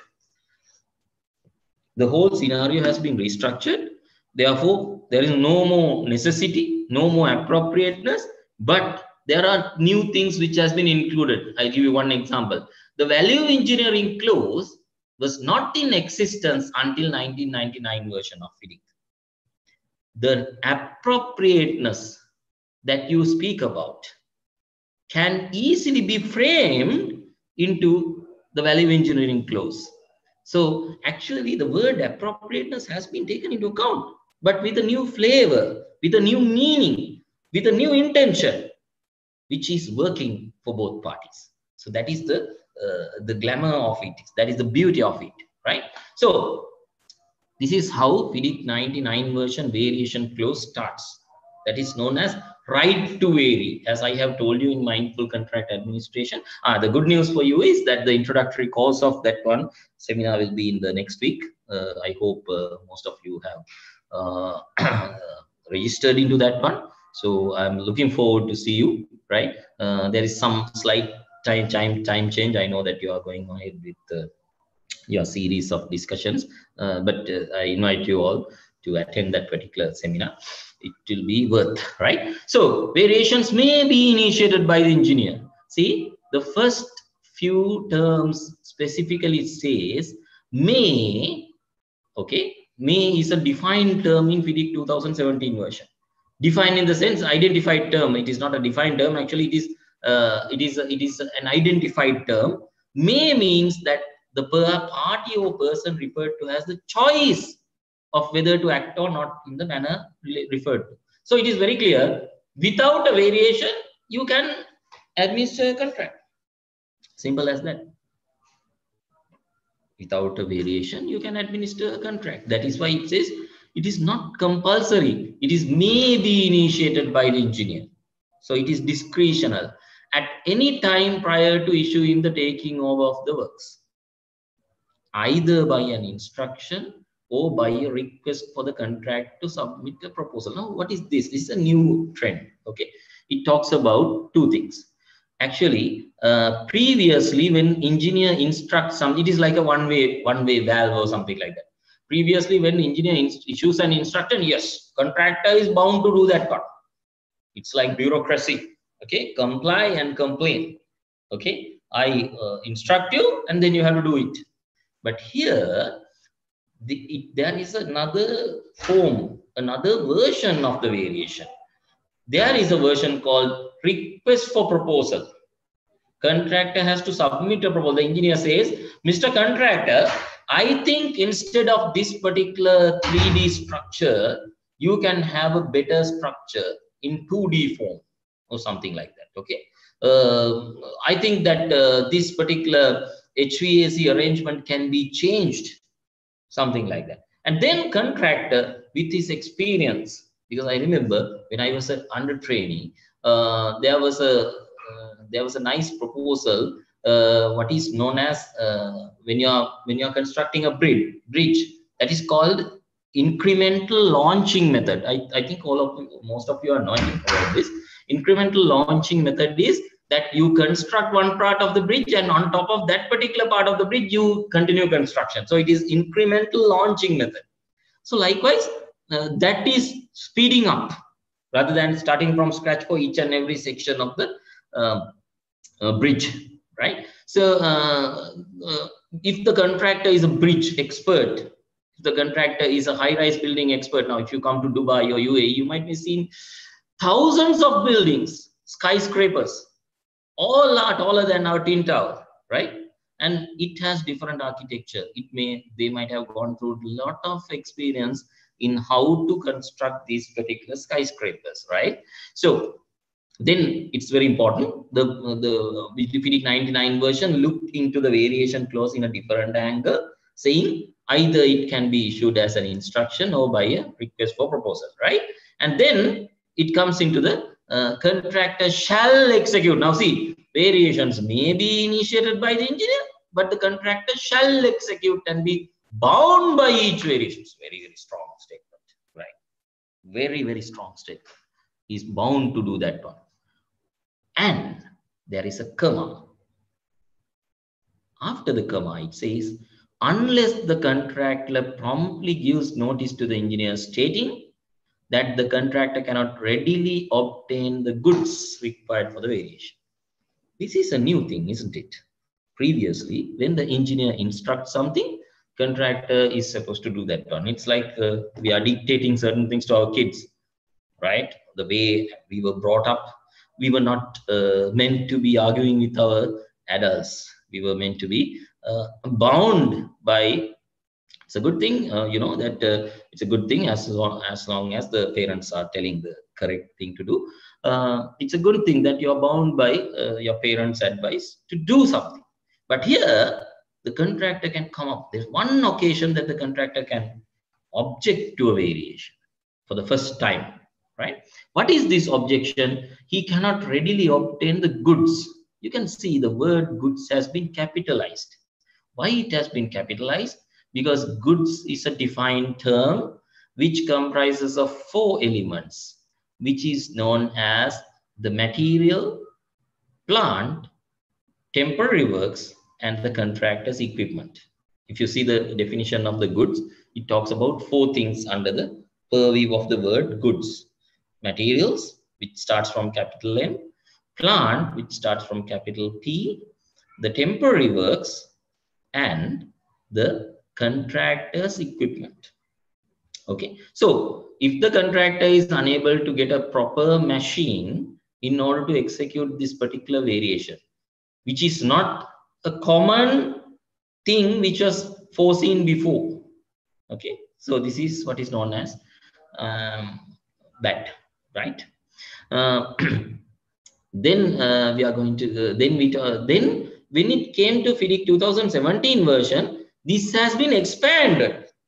Contractor's ability to object to a variation has not been confined to the goods readily obtained, but also if the works are unforeseeable, having regard to the scope and nature of the works described in the specification. Now, what is known as this unforeseeability, right? Let me just explain you with one thing. Oh, no, not this one. Right, unforeseeability. I have not done that one. Right, okay, fine. Oh, this is good. This is a good thing. Forget about the wording in this one. I just wanted to concentrate on that a nice technical cricketer called Sangakkar, right? Unforeseeability. When a bowler balls and the batsman is not in your side and you are the keeper, you have a very good connectivity between the bowler and the wicket keeper. But the wicket keeper cannot anticipate where the ball pitches, isn't it? And wicket keeper cannot anticipate what the batsman's reaction should be. You might have seen the Lance Krusner comes 2 meters, 1.5 meters above ahead of the wicket and then plays a 6. And if he misses the ball, you can easily make him out, isn't it? So unforeseeability is everywhere, not only in cricket, right? So when we are talking about unforeseeability, you might have seen that the presentation is very long, right? Let's try, because I will share this presentation, 2 of the presentations at the end of this session, so that you can go through. I'm just highlighting something which is important only, right? Because I am more prone to answer the questions, because variations is not a new subject, right? Because when you ask questions, it is very easy for me to explain it with the some sort of a theory part. That is the most pragmatic way of learning, right? Okay, just coming back to this, the ability to object to a variation, then it talks about the 3 things. One is we have already discussed. The other one is the unforeseeable nature of the work. This is where the engineer cannot substantially change the specification. I told you, right? So from a reinforced concrete structure, if the engineer wishes to change the works into a what is known as structural steel, he cannot do that one. If you see 13.1a, the varied work was unforeseeable, having regard to the scope and nature works of described in the specification. Nowhere within the specification it talks about structural steel, and it is actually against the technical selection of the particular contractor as well, isn't it? Because when you select the particular contractor, you gave him some marks in the technical qualifications. What are the marks that you have given him? You are a specialist in reinforced concrete structures. You are not a specialist in structural steel work. Therefore, you are unable to give this sort of a variation. Therefore, that particular wording related to the variations cannot be vitiated or invalidated, is already embedded within this new form. So don't worry, it has not been eliminated. Okay. Then it says, if it adversely affects the contractor's ability to comply with the clause 4.8 and 4.18, you can later on read that one. that is basically related to the health and safety and environment. If the engineer issues an instruction or asks for a request for proposal and subsequently issues a variation which is detrimental to the health and safety or the environment, you can challenge that. You can say, no, I am not able to do that one. If the engineer says that you are constructing a particular hotel and please use that sewer line, discharge the sewer line into the nearby canal, you cannot do that. It is against this thing. Now, you remember in 2004, December 26, I was lucky enough not to travel at that time. Tsunami came. If tsunami came on 25th night, I would have not been here, right? So we were traveling in a tri-show in Matara Beach coastline. After tsunami came, they changed the laws, isn't it? What is the change in the law? You cannot do any construction within the line of 100 meters, if I'm not mistaken, of the coastline. So if the engineer instructs the contractor to do something beyond that particular 100 meters, the contractor can object, saying, Mr. Engineer, you are violating the protection of the environment or health and safety obligations. I'm not going to do this. He cannot challenge that. So now 2017 version has been molded in such a way, contractor has more rights. Right to vary. Mindful contract administration ගැන කතා කරද්දී අපි mindful control කියන එකේ පළවෙනි වචනේ rope කියන concept එකේ පළවෙනි වචනේ තමයි මේ right කියන්නේ. එතකොට වෙනස් කිරීමට හැකියාවක් තියෙනවා ඉංජිනේරට. ඒ වෙනස් කිරීමට තියෙන හැකියාව යම් තාක් දුරකට බැඳ තබා ගැනීම හැකියාවක් contractor තියෙනවා. ඒක ගැලපෙන්නේ නැත්නම්. ඒ බැඳ තබා ගැනීම හැකියාව expand වෙලා තියෙනවා 99 version එකේ ඉඳලා 2017 version එකට යනකොට. අලුත් දේවල් ඇඩ් කළා. පළවෙනි එක තමයි අතන 99 version එකෙත් එක තියෙනවා. ඔයගොල්ලන්ගේ SPD 2 එකෙත් එක තියෙනවා. goods කියන දේ. goods කියනකොට ඒකේ element හතරක්යි තියෙනවා. materials, plant, temporary works and contractors equipment. ඒ හතර ලබා ගන්න බැරි නම් මේ කියන particular variation එක issue කරද්දී අපිට ඒක සම්පූර්ණයෙන්ම මගහරින්න පුළුවන්. එතකොට ඊට අමතරව අපිට පුළුවන් මේ unforeseeable, ඒ කියන්නේ unforeseeability කියන එක defined term එකක්. ඔයගොල්ලෝ FIDIC red book එක බැලුවොත් මට මතක හැටියට SPD 2 එකෙත් එක තියෙනවා. Unforeseeability කියලා කියන්නේ cannot be easily foreseen by an experienced contractor at the base date කියලා තියෙනවා. සමහර තැන්වල tender submission date කියලා තියෙනවා. ඒක වෙනම කතාවක්. ඒ ගැන මම කතා කරලා තියෙනවා. Unforeseeability කියලා කියන්නේ ඒක. Experienced contractor කෙනෙක්ට foresee කරන්න බැරි දෙයක්. Experienced contractor කෙනෙක්ට බෑ reinforced concrete structure එකක් structural steel වලට වෙනස් කරා කියලා foresee කරන්න.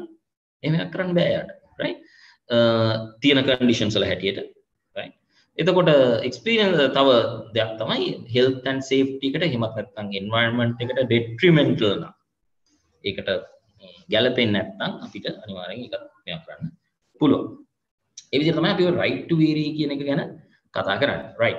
Nalin, I just wanted to ask the question, how much time do I have from now onwards? Yeah, I think if you can stop by 9 o'clock or 9, because now it's 8:40, then we can go for Q&A, at least 30 minutes of Q&A. So we can go up to 9:30 maximum. So exactly. So I will wrap up in 15 minutes time. Okay. Right. Great. Okay. Right.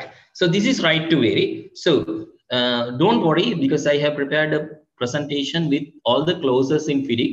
As you can see here, it is about 39 slides, but I will be explaining you some more important things that you should be knowing. You might have heard about this concept a lot. I don't have to explain this to you. And there is a video named Value Engineering Rainbow, which is uploaded by me into Mindful Contract Administrator. And you will more or less, you will find the content of that one. But I will have to just explain you certain things, right?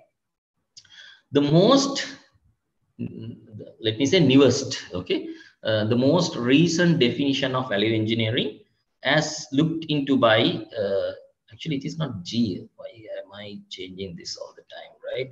This is Duncan Cartledge. Duncan Cartledge is one of my lecturers when I did my MSc, a well-experienced quantity surveyor. You can find him on LinkedIn, and he was the one who wrote this particular book called New Aspects of Quantity Surveying Practice. It is very useful for chartered quantity surveyors, as well as contract administrators, engineers, architects, everyone. It says, what is value engineering? I'm not going to talk about the value engineering rainbow. You just watch the video, then you will love it. You will get to know this in a different perspective.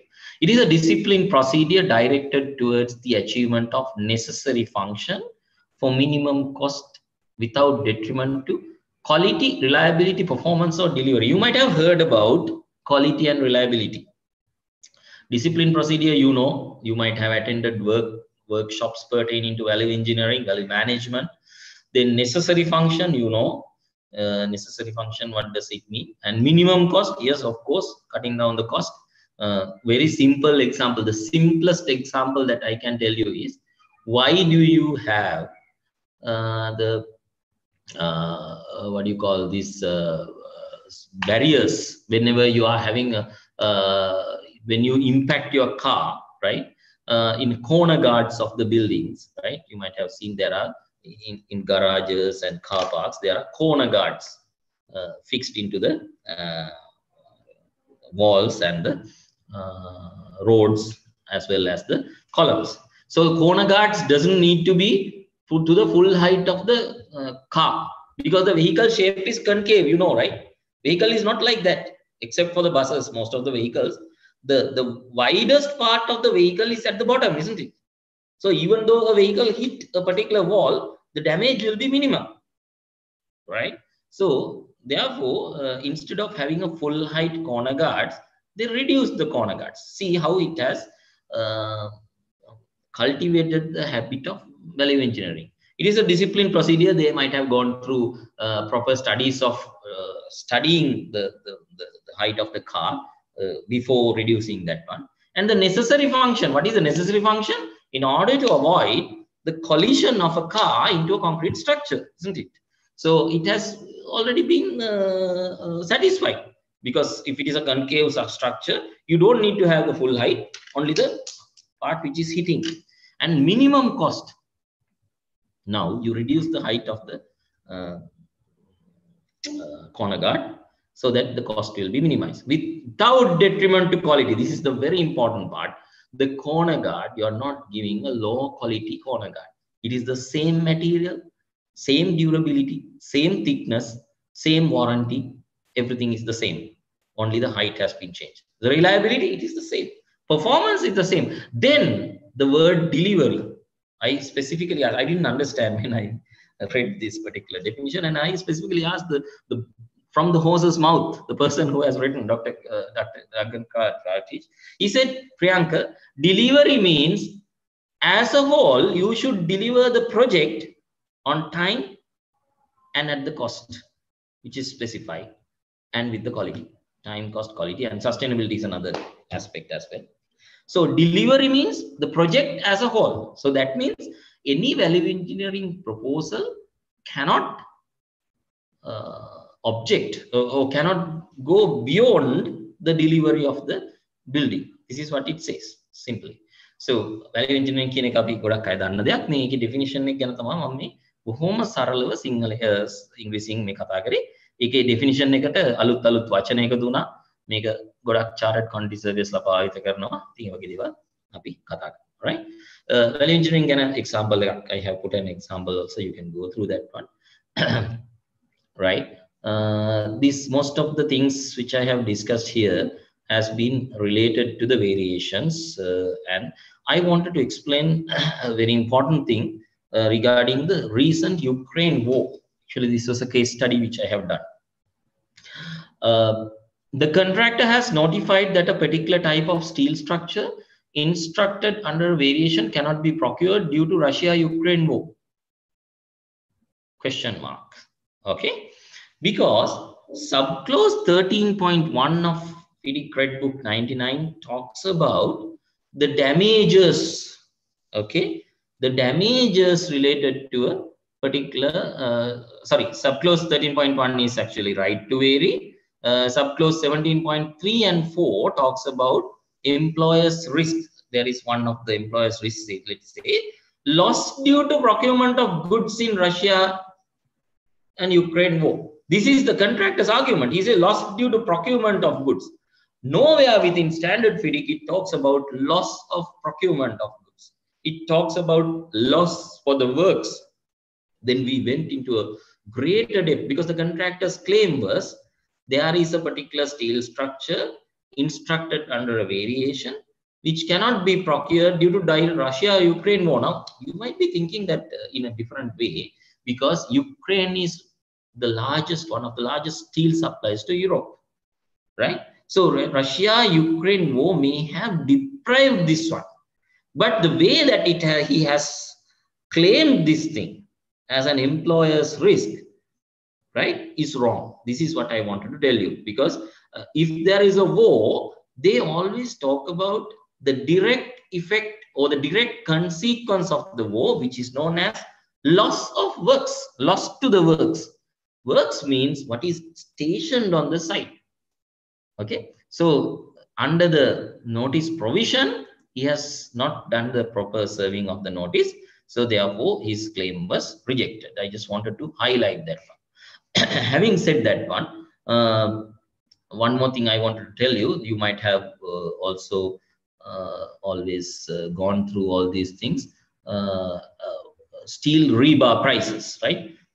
Especially if you are coming from a estimation department of a contractor, you may observe what is known as London Metal Exchange, right? So when you're pricing, you don't know at the time of pricing how you price the steel, but there's a fluctuation of the steel prices which may affect your variations as well, because the likes of the example which I have given you, there is less under reinforcement, but let's say the contractor have priced it in a very, very low price and he's suffering if it is an additional variation.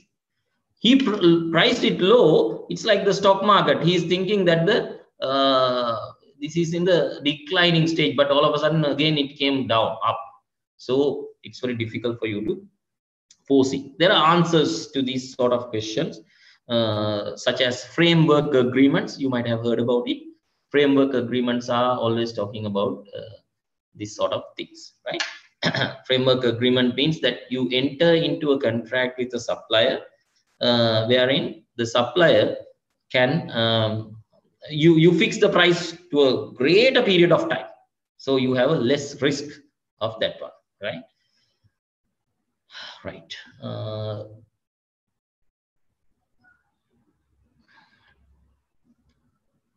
Regarding this omission, which I wanted to tell you, right? As I have told you, omission is like you cannot take certain things out of the contract and give it to the other party. It was clear to all of you, as I have explained to you. Let us come back to what is known as the variation clause once again, right? Because there are a lot of sub clauses related to the variations which I have listed here, but I'm not going to explain everything about that. Let me explain one thing which slipped through the seals, which is known as the provisional sums, right? Yes. Let me quickly explain this one. It is more or less the same, but let me explain you what is the identification of a provisional sum. Actually, when you sign a contract, you allocate a certain amount of money for a provisional sum. For example, let's say there's a mountain to be cut and carted away, right? But you haven't done a topographic survey of that particular mountain.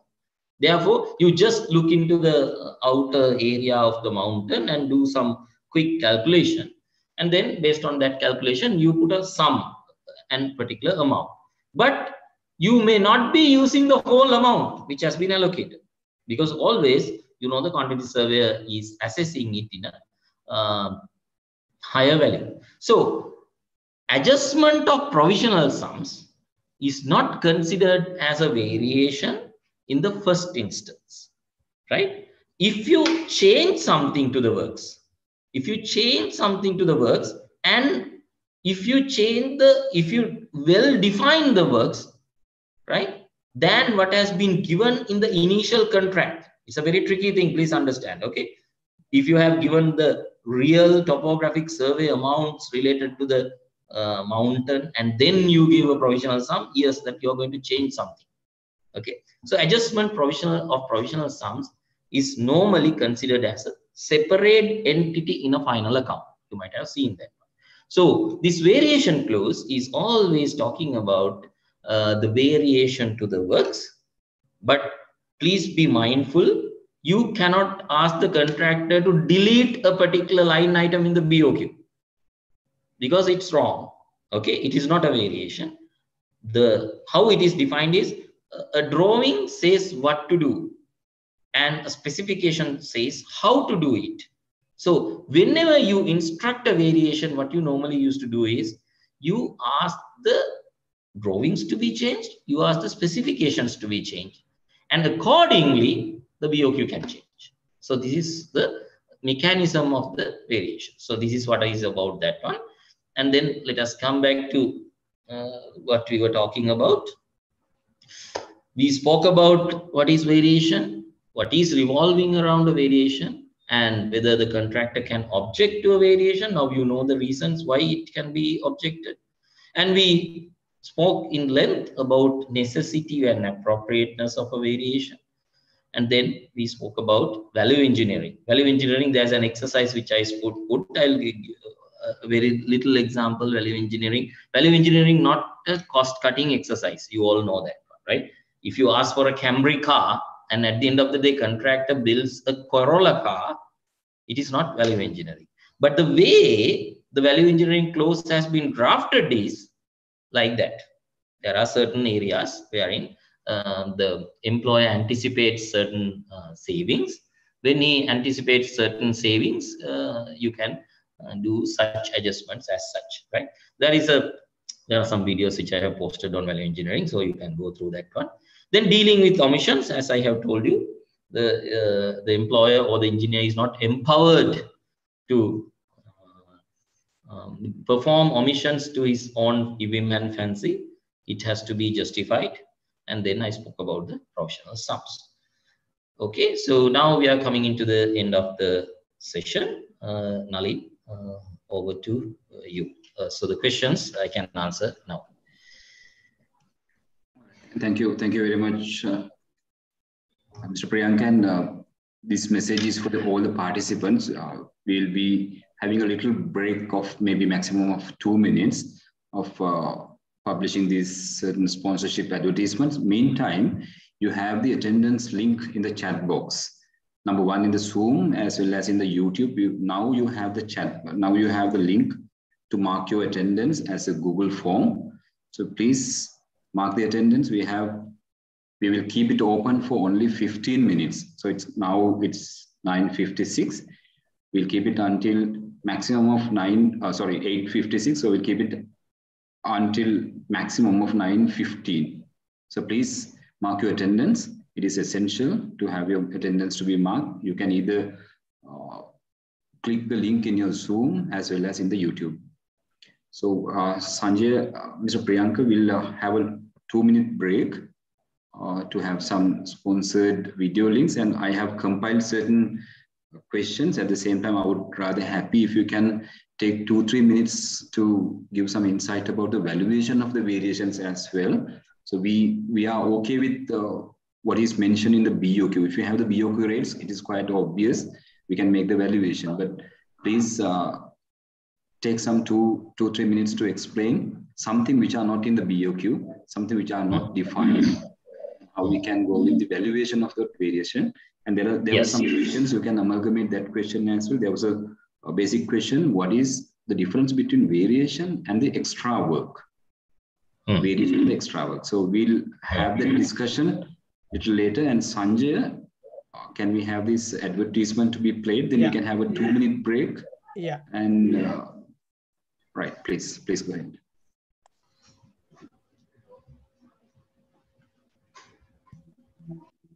Nature is a masterpiece. Preserve its beauty while surrounding yourself in the transcendent aesthetics of your dreams.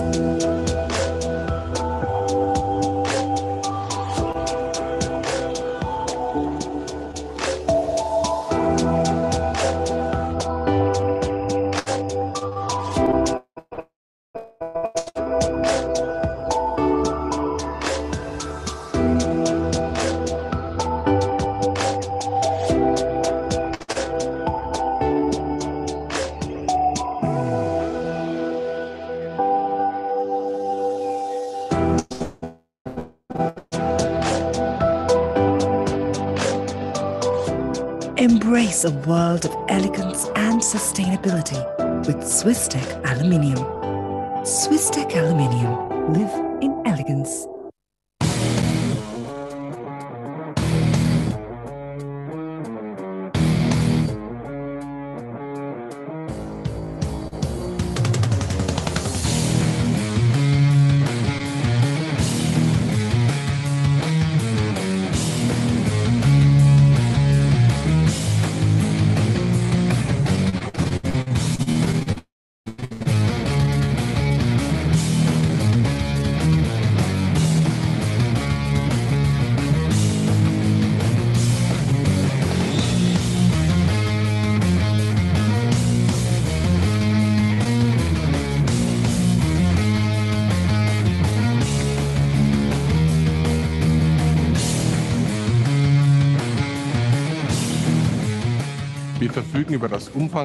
We have the most extensive product range of metal anchors on the market. From anchor bolts, drive-in anchors to concrete screws, Vyut is capable of supplying it all, and in an outstanding quality at that. The European technical approvals of our products are absolutely outstanding. The engineering services we can provide for our products give planners the good feeling they can rely on Vyut in this field.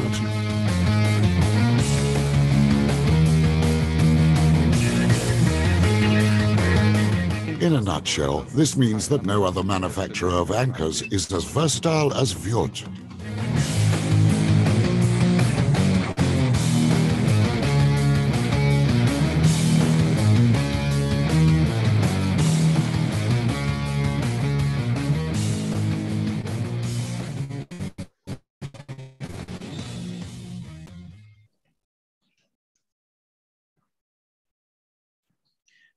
Thank you very much. And there are some messages from many of the participants that you have lost your connectivity. Again, we have the Google form at the chat box. Even in the YouTube channel, also you have in chat box we have the Google form. Please go ahead with by marking your attendance. And Mr. Priyanka, shall we start from the variations, difference between the variation and the extra work, number one. And number two, while you are explaining, I would rather happy if you can go ahead with giving some insight about the calculations or the valuations of the variation as well. You are muted right now. Okay, yes. Right. Yeah. Okay. The difference between extra works and the variations. Actually, works, when you're talking about, if you take the 1987 FIDIC version as well, it talks about additional works, it talks about extra works, right? And there is an omission of work as well. So there are three elements into that one. Actually, additional works means you're changing the same item, right? And you're changing the quantity of the same item. Extra works means certain items which are not anticipated within the BOQ, contract BOQ. And we actually in this part of the world, we are using the word called the star rates. We develop an additional rate in this to that one. So that is extra works. So if I say, since you're from a mathematical background, it's easy for me to say, if variations is a full set, you know, set, extra works is part of the variation set. Okay, sub element. I think it's clear, right, Nali? Yes, understood. Okay. And may I go to, there are hundreds of questions comes into the chat box and the WhatsApp group, so I'll pick some of them with the limited time. And please, ladies and gentlemen, if you have any question, please don't repeat the context, and please don't try to have it slight changed question. We'll try to go with the concepts. So, okay, the next question, when we prepare a variation order to pay for additional works, normally we consider about the contingencies and savings in the approved BOQ. But we don't consider the savings of provisional sums as savings in the BOQ. What is the reason? Yes. Now it is like this. When you assess the provisional sum, the contractor, when he is pricing the BOQ, he knows the exact amount of the provisional sums. Okay. Provisional sums is an allocation of chunk of money. The contractor's overhead and profit element, the risk, or any contingencies that he may have taken into account is not reflected within the provisional sums. If you take two contractors, for both the contractors, the provisional sums are the same, right? So the measured works area is the element that is susceptible to that sort of changes. I think you understood that one, right? Yeah. Is that the one we called as the effective contract sum? Is it? Exactly. 100%. 100%. Yes, effective contract sum, yes. And I have a technical issue. That's the question. In a measure and pay contract or project, we were given an area to be post-tension. But now the area has been doubled with new changes. Can the contractor go for the, I think this is about not the area, like maybe the current prices of the prices, it has been doubled the cost. Can it be a variation, or is it a special circumstances? Yeah, see, now I'll give you a very simple example to this one. Now, if the area has been doubled, you might be asking the question whether the rate is also susceptible to change, right? Now it's like this. Suppose you have to erect 5 light poles. Okay, you have to erect 5 light poles, and the contractor has priced for this particular light pole in anticipation that there is one truck who can accommodate only 5 light poles. Suppose you instruct 6 light poles, or you instruct 7 light poles. Okay, so you need 2 trucks. You need 2 trucks to transport 7 light poles in place of 5 light poles. But 3 of them are redundant. As opposed to 10, you need 2 trucks. Then it will be divided by 7, not divided by 5 of the cost of the truck.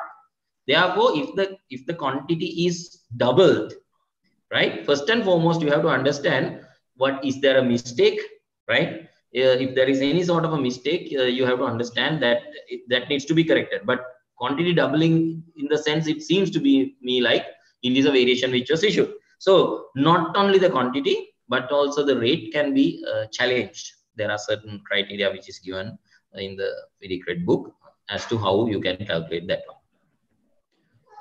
Thank you very much, Mr. Priyank. And I think this is a very important question for everybody. This is about the precedence of the documents. I think this is one of a controversial, and most people struggling to find out. And sometimes the contractors say my BOQ or the drawings are the preceding documents, and the consultant say, in an executing a work, what is the order of importance of these documents? Approved drawings, BOQ, and specification. As an example, if something is not mentioned in the drawings and in the BOQ, and if the consultant asking to carry out because it is mentioned in the specification, can we claim a variation? I think this is applicable for mostly the lump sum contracts. So contractors are struggling sometimes, something which might not mention in the drawing, but which is in the BOQ, and sometimes the other way around. And sometimes if it is not mentioned either BOQ and the specific drawing, still something is mentioned in the specification. So how do we account for this situation? How do we manage this sort of a situation? Yes. See, first and foremost, most of the people have a wrong notion that you penalize the contractor. So get rid of that idea. Okay, penalizing the contractor, you have to get rid of that idea. First and foremost, the question which needs to be asked by the contractor is whether this is necessary for the completion of the works. Suppose the specification says something and the drawing says something. Yes, of course, there is something called priority of the documents. Specification is above the drawings in FIDIC 2017 and 99 as well. But they, as a whole, they explain each one with the other, right? Just for pricing purposes only, that particular priority came into play. But when the contractor has a confusion, because there are 2 different purposes, okay? Please understand. Drawings says what to do. Specification say how to do. Not all the information contained in the specification can be reflected within drawing, and vice versa. Okay, so therefore you have to understand first, the first question the contractor should ask, and then the engineer should correctly assess is whether this is necessary for the completion of the works. Based on that, you have to take into account whether the part which is mentioned in the specification has to be done or not. If in case the priority of the document, the contractor has priced in accordance with the specification, right, and the drawing says something more than the specification, yes, it will trigger a variation. That is understood, right, based on the priority of the documents, right? So sometimes case by case it may change as well with the way that it has been defined. So if you can have a specific example with regard to that, and the wording that you put in your tender document as well. Sometimes in the tender document you say you have to price by taking into account all the items, right? In the tender ITT, instructions to tenderers, also you speak about the priority of the document in the case of a discrepancy at the time of pricing. That is also given. So based on that, you can take a call. Clear? Thanks. Thank you, Mr. Priyanka. Thank you. And again, people were asking about this omission part and giving it to somebody else. I think sometimes it is being practiced in this part of the world, may not be in the Middle Eastern region. And what are the legal grounds, or what are the options the contractor has if something which is highly priced, maybe mistakenly or may sometimes be unfairly, but sometimes if the client or the employer find a suitable or a way of doing by somebody else in a cheaper price. So yes, then you have to, most of the times in this country, you can say I have nothing to hide you. I think in Sri Lanka, people are practicing because end of the day, it's all about money, and correct, the employer find it. Is there any legal way of handling it, like mutually managing it without, having bad names with either parties? Yes, now actually, this is why which is important that the omission has been introduced in FIDIC 2017. If the parties agree also, right? There is something called if the parties agree for omission, sometimes you can do that. But let me explain you what this omission. There was a Canadian case actually, and most of the common law countries consider omission as something which is being totally deducted, and you are not going to reintroduce. You are not going to reintroduce that one once you deduct, because the word omission means that you erase this one. Okay.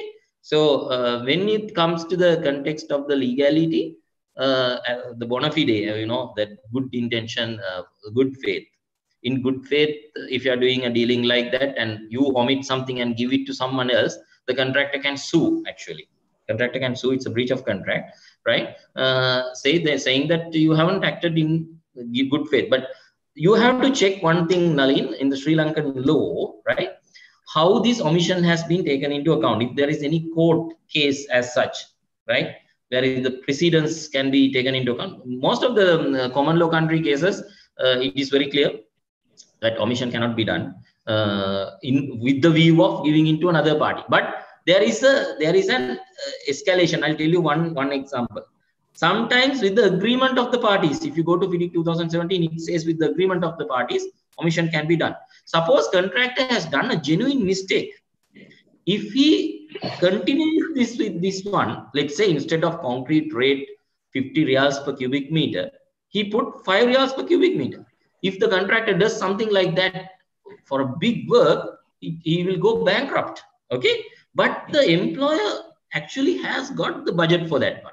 So the employer and the contractor can mutually agree, because from the employer's perspective, rather than terminating this particular contractor when he goes bankrupt, better to continue with this contractor and give it to some other person who can do it for a cheaper price. So that is called ex gratia claims, mutual agreement that can happen. But purely if you talk about contractual grounds, yes, legally the contractor has a right, if it has been given to another party at a better price, in view of enriching yourself. Okay. Correct. Thank you. Thank you very much. And I have another question. I think most probably this is from client or consultant perspective, obviously not the contractor's perspective. When the amount of work increase to double, doing double amount of work, unit rate may be low. Sometimes I think this is about the savings of the overheads. I think sometimes doing more work may be much profitable to the contractor. Can we adjust the unit rate when we increase the quantity? I think that this is about the limitations of the variation, and people have that mindset. I think the older version, the 15% of limitations. It is not there in new, yes, that's correct. Now the new version takes into account each and every BOQ rate separately. You know that 0.1 and all these things are there. There's a very nicely written paragraph regarding variations in each and every country. As Nalin, you have rightly mentioned, this 10%, 15% thing is not there within the FIDIC 99 and 2017 version at all. So it has to be taken into account case by case. Right. Okay. Thank you. And another one, due to this price crisis, is it accountable for variation, or is it again the same question? I think this is a very special case, and how you find it in the Middle Eastern region. I'm sure that the impact, the inflation and the Ukraine war and all might have simply impacted the industry in Middle East as well. So how it can be, like, is there any mutual termination or mutual stoppage, or is there any mutual allowances given to contractors? Yeah, see, most of the time we enter into settlement agreements, in most of the cases when this sort of a thing comes to alter the terms of the contract, Actually, if it is a genuine case, because in most of the contracts, the price is fixed. Price fluctuation is not allowed. They have taken it out because it's a fixed price contracts which we are normally using in this part of the world. But when you talk about the substantial changes in the rates, by looking into the humanitarian grounds and all, we enter into a supplement to the agreement, right? Supplement to the agreement, and accordingly we adjust if it is a fair case. And one more thing I want to tell you now, for example, fluctuation of oil prices, because it says if there are any changes in the law, right? So in the context of change in the price, legalized, given by the government, by the government, not any other bodies, by the law, you can change, right? But if it is changed globally, and then if it is anticipated, because if you talk about the employer's point of view, there are risks from the employer's part as well. You might have seen. So this is actually the contractor's risk that they are pricing. Like that we can do. Yes, in Sri Lankan context, there are a lot of financial issues as well, like opening an LC, and there are some certain deposits to be paid for a contract. I think there are a lot of financial costs as well involved. And there's another question: what is defined and undefined provisional sums? Is there a term called defined provisional sum and undefined provisional sum, and how it can be? Yes. It is coming in NRM, actually. New rules of RIC's new rules of measurement looks into that one like this. Actually, defined provisional sum is exactly what are the type of works that you are going to do. Undefined provisional sums can be a contingency, right? You are saying you use some loose words like modifications, right? You are allowing a certain amount of money for modifications. But a defined provisional sum is that you are saying, okay, you excavate and cut away a particular chunk of soil. Then you know that the rate involved into that particular work is known. So it is something like a defined thing, right? Undefined thing is mostly like a contingency. So that is how it is defined. If you go to NRM 2, I believe, NRM 2 gives the correct definition of the defined provisional sums and undefined provisional sums. Thank you, Mr. Priyank. And there's another question: if the engineer is supposed to raise variations as per the FIDIC 1987, who's called an engineer? Can he be an architect, QS, or an engineer? I think there is a defined institute itself, right? Yeah. See, that difference has been distinguished. If you see the FIDIC 2017 version, they talk about the people as natural persons. Contractor's representative is a natural person. The engineer is an entity, right? So that distinguishment is not there within FIDIC 99 and SPD 2. But yes, of course, the engineer is not a profession of the engineer. It's the defined term engineer, which starts with capital E, which is pertaining to an organization. So architect can be an engineer if he's a sole proprietor of a particular organization, and he can be considered as an engineer, not a question. Right. Okay, and thanks. And provisional sums during variation event, whether to approve by engineer under which clause, FIDIC only 13.4 or any other? The question is 13.4 sometimes refer to when you are at, assessing the variation. There are a couple of ways that you can do assessing the provisional sums. One is you give it to the contractor directly. Okay, so it will be governed by the BOQ rates. So it will directly revert it to the variation clause. And if it is a nominated subcontract or a nominated supplier, you have to have a separate document between the contractor and the nominated subcontractor. So it is basically revolving around 13.4, but most of the clauses in clause 13 can also be applicable. Even 13.2 can be applicable when you appoint a nominated subcontractor, and later on there are value engineering clauses. All right, thank you. And this is pretty much the same question with figures. It is mentioned if the project value say 1 billion, and due to current situation, it has gone up to 2 billion. Now the client and the contractor agree to perform work up to 1 billion, because I think with the limitation of the budget, and terminate the contract. So can the contractor ask for loss of profit? Yes, there are ways and means. The loss of profit can be, you mean increasing it by from 1 million to 2 million, or the other way around? No, I did not get it. Like say the value has been, the current value has been increased up to 2 billion, but the employer has a budget of 1 billion, and original contract was 1 billion. So the contractor will finish it by 1 billion because of the budgetary limitations, but it would have gone to 2 billion, or he has lost certain amount of loss of profit. So that can be claimed. I think the termination itself is a mutual termination. At that point, these terms has to be negotiated, I believe.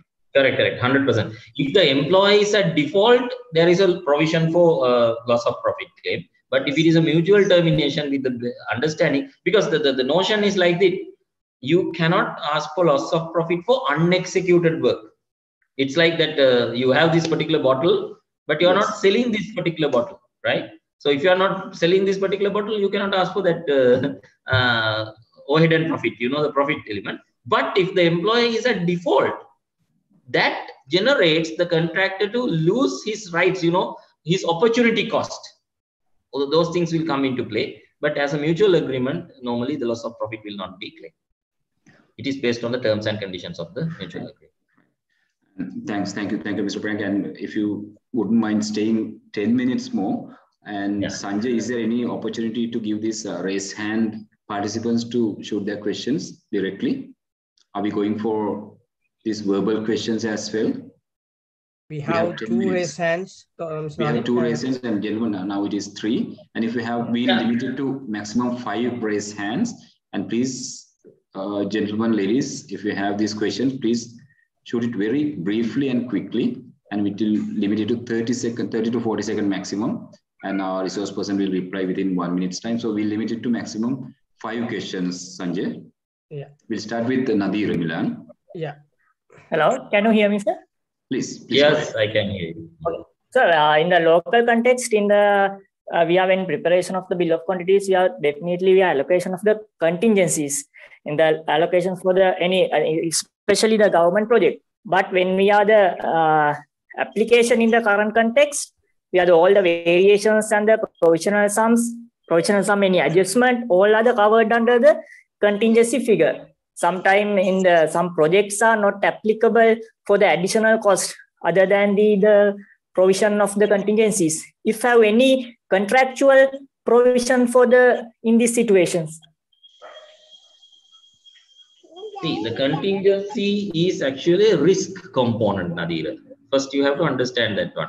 So, how to administer the risk component of contingencies is actually at the discretion of the employer and the contractor combined. You have to do it combined. Now, if you take a specific case example, you have my email ID, right? I can explain to you it in length, right? You take one specific case study, you can draft it. Please do not mention the names of the company or something like that. I will give you a specific answer to your question. Okay.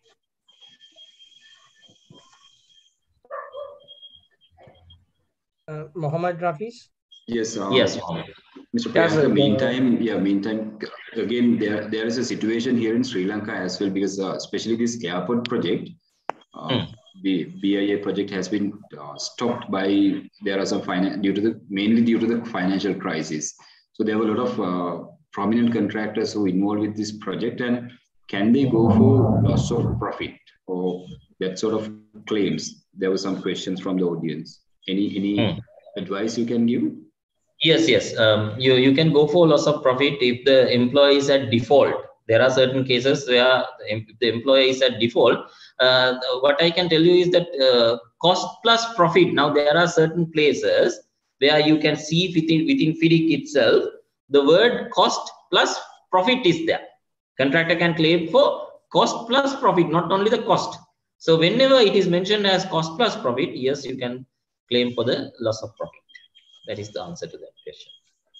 Okay, and so Sanjay will go with the Mohammed Rafiz, please. Yeah.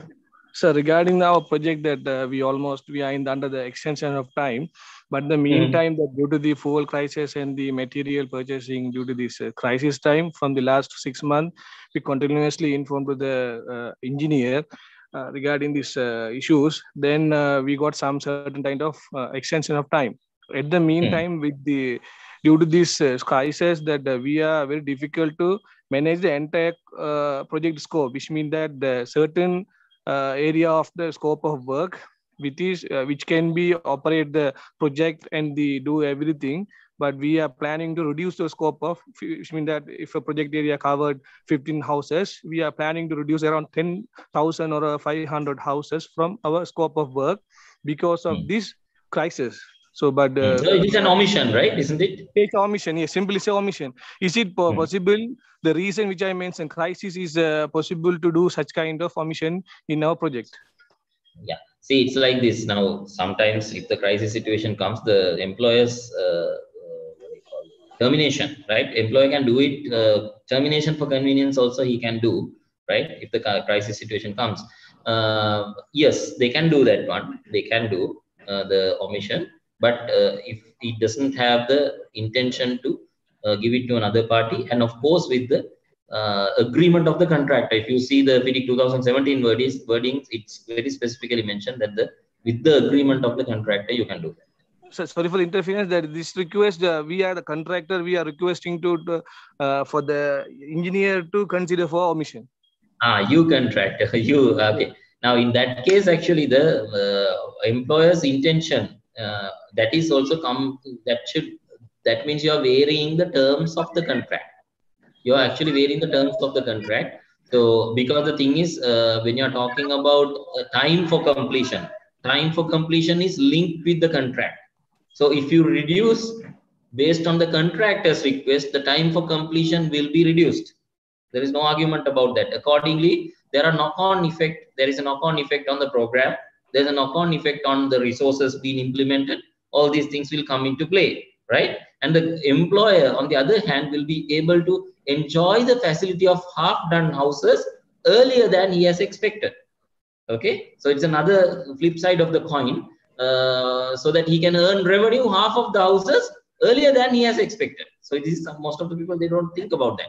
So looking at the pluses and minuses of this sort of a thing, sometimes the employer may agree, but it has to be reinforced with the supplement to the contract agreement. You cannot do it of your own. Okay, Mr. Priyank, there's another, I think this is very important question, especially in Sri Lankan context. In government tender BOQs, the item called, we have an item called miscellaneous. We always have the right to claim this amount, or what is the stance? Yeah, that is actually dependent. I think the best thing is when you're talking about the miscellaneous, please read the new NRM2 version, right? It is very specifically mentioned what are the things which can be included within miscellaneous, the rules which has been given. So in the general context, never talk about the miscellaneous, because when it is subjected to variations, most of the time we are facing problems. right? So yes, refer to NRM2. If there is any specific question related to that one, I am happy to answer.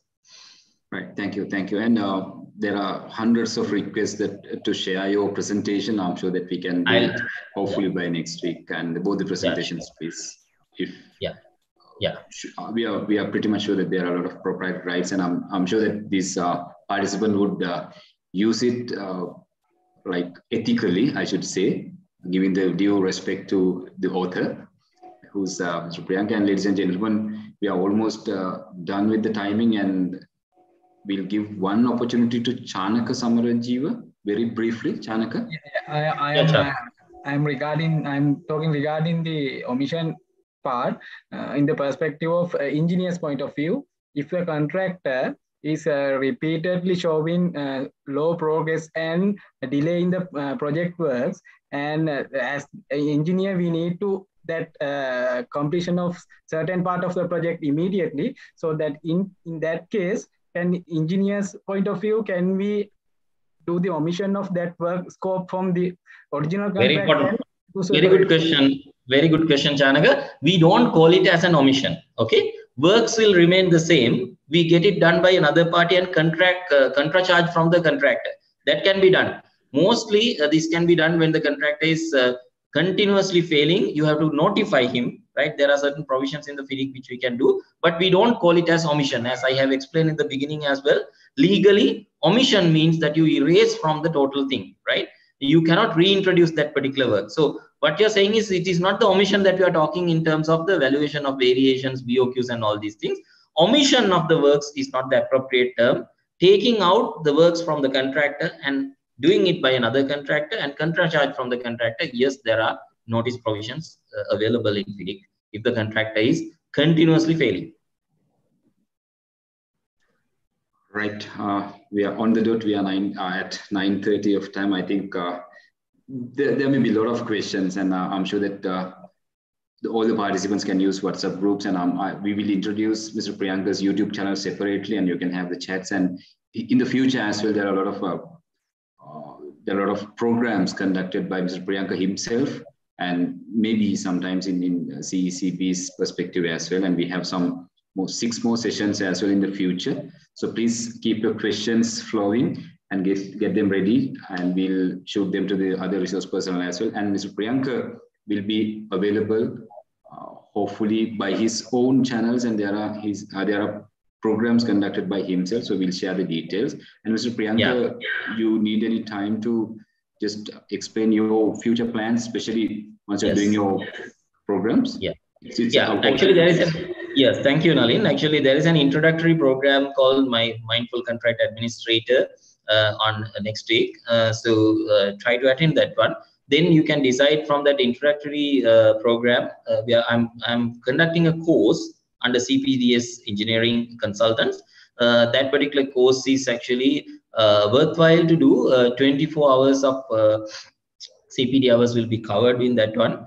Actually, it is a paid course, right? So if somebody is interested, they can participate in that one as well. But in the meantime, I will be continuing with my YouTube channel postings. I'll be participating in my CPDs. You are always welcome.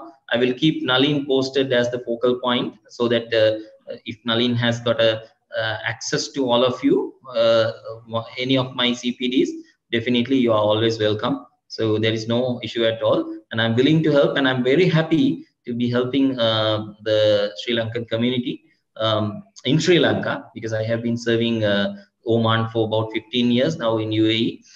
So it is our duty, as Mr. Alvis has rightly mentioned. We are the products of free education, and reciprocation of that free education is of paramount importance. And we love our country, even though we are away from our country.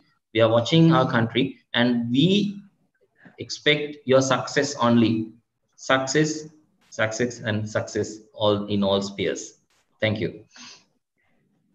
Thank you, Mr. Priyanka. And I also have to mention a few words about you and the people like of your kind, because we can see a lot of, I personally have a lot of friends works and resides abroad, and they sometimes make their argument and make their advices to make this country a better place through Facebook only, not by their own actions. But I'm sure that Mr. Priyanka himself has come forward and give his and shared his knowledge as a very good step to this, especially these young budding engineers and the other professionals.